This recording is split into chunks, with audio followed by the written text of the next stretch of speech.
In section 1.6, we're going to take it to the next level, and we're going to work on solving complex, multi-step linear equations. So we're still working with our learning goal of understanding how to solve linear equations, but we're making it more difficult. Okay, so let's get started. All right, so remember when we were talking about using SADMEP to solve equations and using PEMDAS to simplify expressions? When we're working with more complex equations, there's a couple things that you need to check before you just start using SADMEP to undo everything. So you really want to look at the problem to see if you can simplify anything before you begin. So what does simplify mean? Well, simplify means can you combine any like terms? Maybe do you need to distribute or anything like that? So, oops. We got some weird writing going on here. Distribute, anything like that. So check to see if you need to do any of those things. So let's look at an example. Let's say we want to solve for x. We have 9x minus 5x plus 2 minus 4 equals negative 10. So clearly, here's my equal sign right here. Clearly, I have some like terms on the left.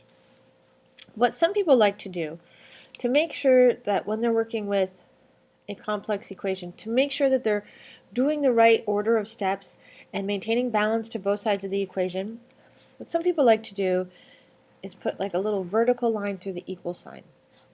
That way they make sure that if I'm going to add 2 to both sides, I'm doing it to both sides of that vertical line. So let's begin. First we're going to combine 9x and negative 5x, or 9x minus 5x, which is 4x. Then we're going to combine positive 2 and negative 4 because those are both constants. 2 minus 4 is negative 2. Then we have our equal sign, and that equals negative 10. Now we can use SADMEP to undo what's left. Do we have addition or subtraction? We do. So we undo that first. So we add 2 to both sides of the equation. So over here we'll have 4x equals negative 10 plus 2 is negative 8. And I'll just rewrite that a little bit. 4x equals negative 8, just so it's a little bit closer to each other. Do we have multiplication or division? We do. We have multiplication. So we undo that with division. Divide both sides by 4, and we get x equals negative 2. So here I've clearly solved the equation. Now, of course, I want you to check your work. So plug in x equals negative 2 into the original equation. So we would have 9 times negative 2 minus 5 times negative 2 plus 2 minus 4, and hopefully that'll equal negative 10. 9 times negative 2 is negative 18. Negative 5 times negative 2 is positive 10, and then plus 2 minus 4. And then we work from left to right. Remember, when you're checking your work in a really complex equation like this, we do our addition and subtraction from left to right. So negative 18 plus 10 is negative 8. And then we just bring down the rest. Negative 8 plus 2 is negative 6. Bring down the rest. And we're almost done. Negative 6 minus 4 is negative 10. Negative 10 equals negative 10. So we know we solved the equation correctly. All right, and you can see we have this little box over here. I want you to think about what would be a good question that goes with this information. I'll give you a hint. What should you do before using SADMEP? All right, let's look at another example. Same type of example as before. We're going to combine like terms, and then we're going to solve the equation. So we have 5x minus 3x plus 4 equals 9 minus 15. And again, I'm going to do the little trick, make that vertical line through the equal sign, and first check both sides to see if I can simplify them. On the left, I have like terms of 5x and negative 3x. So 5x minus 3x is 2x. And then I still have my constant, plus 4. But on the right, I also have like terms. I have two constants. So I can simplify 9 minus 15. 9 minus 15 is, let's see, negative 6. So now I have my equation, 2x plus 4 equals negative 6.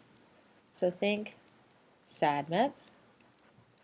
Do we have addition or subtraction? We do, we have addition, so we'll undo it with subtraction. Subtract 4 from both sides. So we have 2x equals negative 6 minus 4 is negative 10. Divide both sides by 2 to undo the multiplication, and we get x equals negative 5. Okay, plug it back in to check real quick. We have 5 times negative 5 minus 3 times negative 5 plus 4. Does that equal 9 minus 15? Well, 5 times negative 5 is negative 25.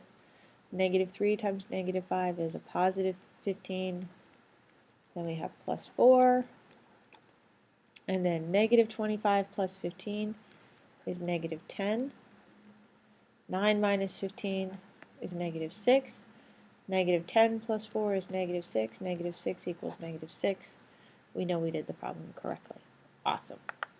Okay, so let's look at a couple other examples of some more complex equations that require us to use the distributive property to simplify. And we'll talk about a couple different ways that we can solve each of these problems. So in example 3, we want to solve using the distributive property first. So if I have this equation, negative 3 times x minus 4 equals 9. Using the distributive property first, I have to multiply through both terms in the parentheses by negative 3. So negative 3 times x is negative 3x. Negative 3 times negative 4 is positive 12, and that is equal to 9.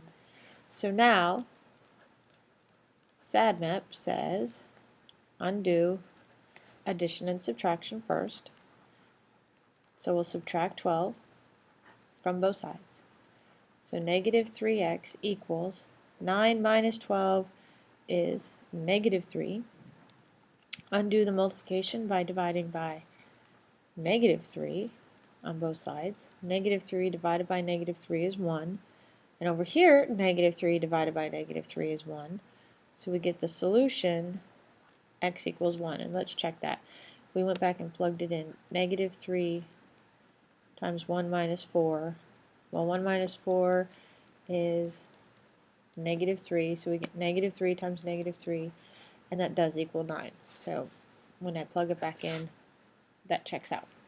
Now, we talked the other day about how to solve an equation just like this in fewer steps. Negative 3 times x minus 4 equals 9. Because we're looking at parentheses here, x minus 4 is in parentheses, my other alternative, instead of simplifying by using the distributive property first, is to undo what's in those parentheses last, and to actually undo this multiplication here first. So alternatively, we could divide both sides by negative 3.